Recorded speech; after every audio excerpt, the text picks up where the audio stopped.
The US Supreme Court has ordered the Trump administration to help return a migrant they wrongfully deported to a notorious jail in El Salvador.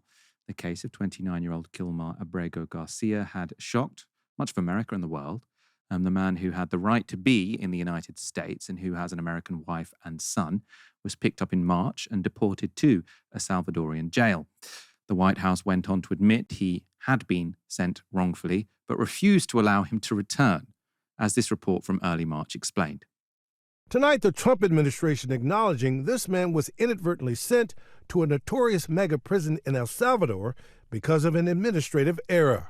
Lawyers for the Salvadorian man, Kilmar Armando Abrego Garcia, identified in these prison video screen grabs by his U.S. citizen wife, are petitioning for his immediate return. They say Abrego Garcia was removed against a 2019 judge's order, preventing him from being sent back to his home country. The White House, though, acknowledging the oversight, unapologetic. It was an administrative error. The administration maintains the position that this individual who was deported to El Salvador and will not be returning to our country was a member of the brutal and vicious MS-13 gang. Abrego Garcia's family says he's no gang member and have heard nothing about his condition for weeks, saying this has been, quote, a nightmare.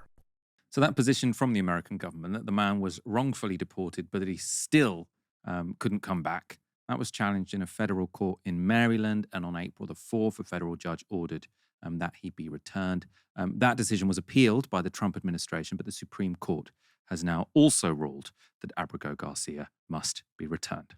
The court said in an unsigned order with no noted dissents, quote, the order properly requires the government to, quote unquote, facilitate Abrego Garcia's release from custody in El Salvador and to ensure his case is handled as it would have been had he not been improperly sent to El Salvador. So, like I said, this is breaking right now, and this was a unanimous order by the Supreme Court, 9-0. The fact the court came to a unanimous decision that Trump was wrong seems significant, given he appointed 3 members of the Supreme Court. So what happens now? Well, Trump has never appeared too fussed about what judges tell him to do. But if he were to attempt a standoff with the American legal system, it's unclear that on this issue it would work in his favor. Joe Rogan and Konstantin Kisin spoke about a similar case on a recent episode of The Joe Rogan Show. So both of them supported Trump last November. But this is their take on the shocking case of a gay Venezuelan makeup artist wrongly deported to an El Salvadorian prison. 31-year-old makeup artist falsely deported to El Salvador prison, lawyer says. Immigration attorney say a gay Venezuelan makeup artist seeking asylum in the U.S. was wrongly detained as a gang member and deported to El Salvador, a case becoming a flashpoint in the debate over the Trump administration's deportation of hundreds of migrants to a notoriously inhumane El Salvador mega prison.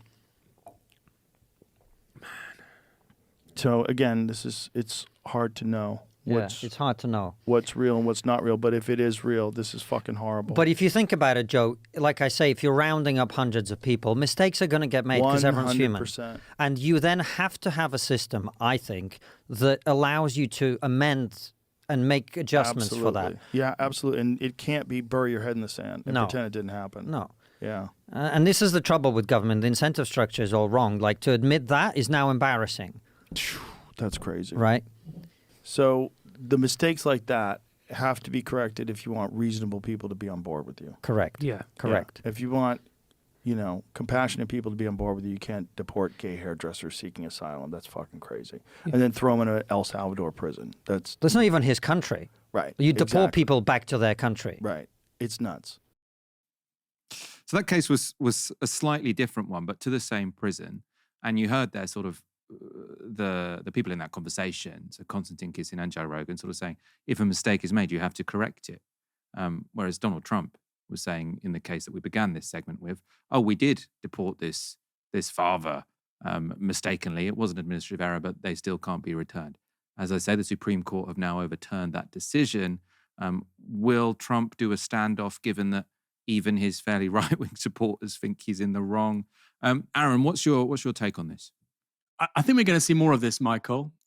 We saw it a little bit with a debate on Joe Rogan with Douglas Murray.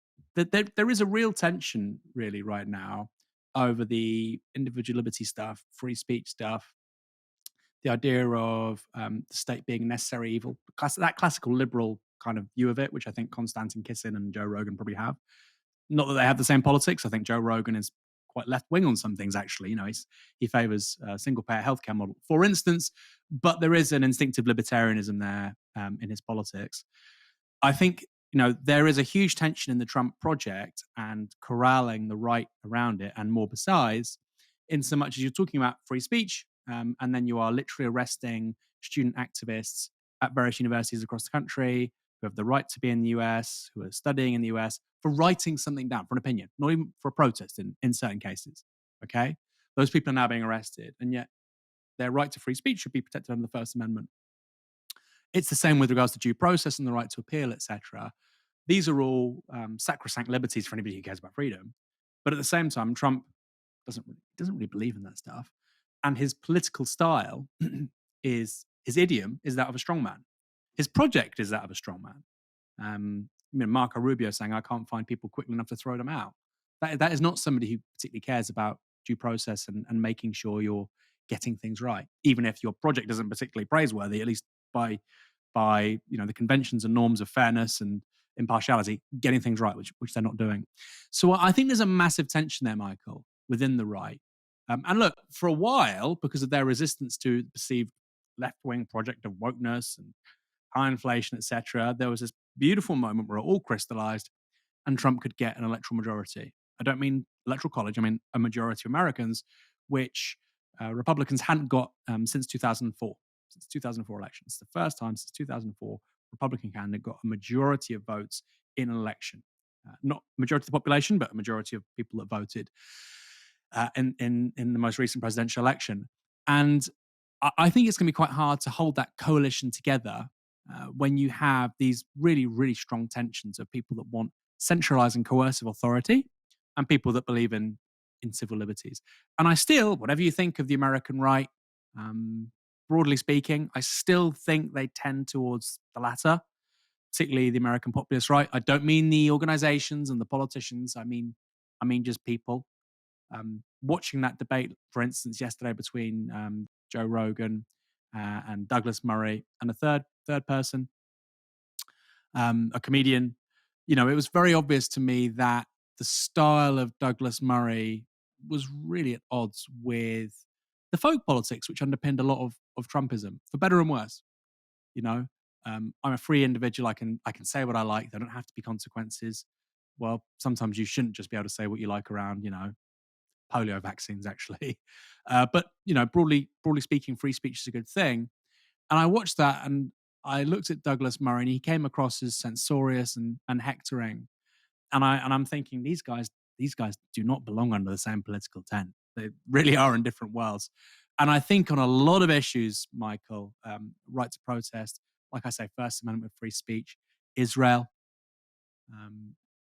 I think you can see time after time tax cuts for the rich, which will happen, right, at some point.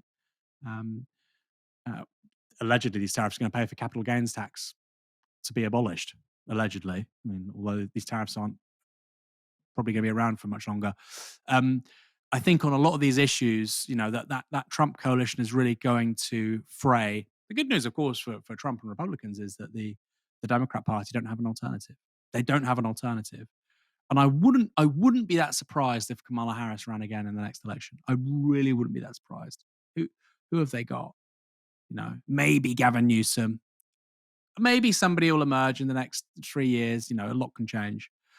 But I think right now that's the best asset that Trump has is the caliber, or rather lack of caliber, when it comes to the political opposition. I was just looking at the favorability ratings because I was thinking surely like Donald Trump is taking a hit after all of this. And he is, his favorability ratings aren't great compared to other US presidents, but still 45% of people have a positive sort of image of him in the United States. You compare that to Keir Starmer, 29% of Britons hold a favourable view of the Prime Minister, 46% are unfavourable. Now, I'm not a big fan of Keir Starmer, but that does seem unfair to me, right? You can completely crash the global economy. You can deport a bunch of people due to an administrative error, all the other nonsense he's done. And still, 45 to 52, that's not bad, is it? Like, that's more popular than I think a British Prime Minister has been in about a decade. Yes, it is popular. And there's a few things to say about that, Michael. So, for instance, with the market panic, people are worried about the markets and all that red. No, lots of working class Americans don't care about the stock market. They don't have pensions and tracker ISAs, and what do they have in the US? They have tracker ISAs. They don't have delayed deferred wealth tied up in pensions, which are indexed to the stock market. I mean, many people do, but lots of regular people don't, in the kinds of states that Trump now counts on. I think the big problem with the Trump alliance, Michael, is less the quantity of people, but what they would view as the quality. I think elite Americans in business and technology who did back him are having really serious second thoughts about it. I think Bill Ackman was just a classic example of that. Elon Musk, Michael, this was another clip from last week. Elon Musk is talking about wanting an open free market for labor between North America and Europe. I mean, did you actually listen to anything that Donald Trump said? Like, he wants to disintegrate the idea of a common economic zone across North America, let alone join one with the European Union. So I think he might struggle with elite support more than, more working class support of the kind recently, by the way, that we encountered. We did a great documentary. Richard Hames went over there talking to regular Americans who backed Donald Trump, asking them why. No, I agree with you. He's not lost those people so far. Quickly on Starmer, it's kind of crazy. I did see one poll which basically showed that I think the majority of the public now thinks that Labour is enacting austerity, which is as bad as what happened under the Tories and the Liberal Democrats. I mean, that strikes me as possibly the worst political messaging outcome imaginable. I mean, your whole line is that we're better than the Tories and the Lib Dems, because those guys did austerity. But now a majority of the public thinks that what you're doing is just as bad. By the way, it isn't. It just isn't. I'm not a fan of what they're doing, but it just isn't. And that's because for months, Labour have been telling the public how bad things are, how they're going to cut things, how this is necessary and it has to happen. But you were voted on a platform of change, right? And so I think actually, in a way, Michael, I think the Starmer government, how they're governing so far, it's almost like an experiment to see how can you become as unpopular as quickly as possible. I'm being serious. It's hard to imagine a better experiment here. You saw it with the changes with regards to funding for grooming gang reports in various local authorities this week. Every week there's a new comms screw up. Every single week. And look, maybe things change. We had some good data today on GDP, monthly growth of 0.5%. It's just 1 month. I always say that, for better or worse. It's just 1 month, but that's a good data point for the government. But so far, it's really like they've tried their hardest to get less than 100 seats in the next election. By the way, if they carry on like this, they will. I find it hard to believe they will carry on like this. I think people will probably get a new leader before that happens. But you saw in a by-election yesterday them losing to a Reform candidate in one part of the country. I think the swing was like 25% odd. And in London, they lose to a Green candidate, a similar swing. And, your vote is going to be nibbled on by all sides. It's going to be nibbled on by Reform, by the Greens, by the Lib Dems, by the SNP, by Plaid Cymru. It's a real problem for Labour. And I don't see a plan. So I'm not surprised at the polling numbers. But you're right. It's pretty amazing that they're so much worse than Trump's. I mean, Trump's will be a bit worse after this week because people, will have seen. I mean, there might be a number of people who sort of think that their pensions have gone down now that the stock markets have tanked or whatever, but we'll see. In any case, they probably won't go lower than Keir Starmer, so that point will remain. Aaron, thank you so much for joining me this evening. Oh, it's just been great to be reunited with you, Michael. And the first half of the show with Justin was a Michael Walker masterclass. Long may it continue. Thank you very much. You're too kind, Aaron. You're too kind. Thank you, everyone, for tuning in as well. Come back on Monday for another live show at 6 p.m. Have a great weekend. You've been watching Novara Media. Good night.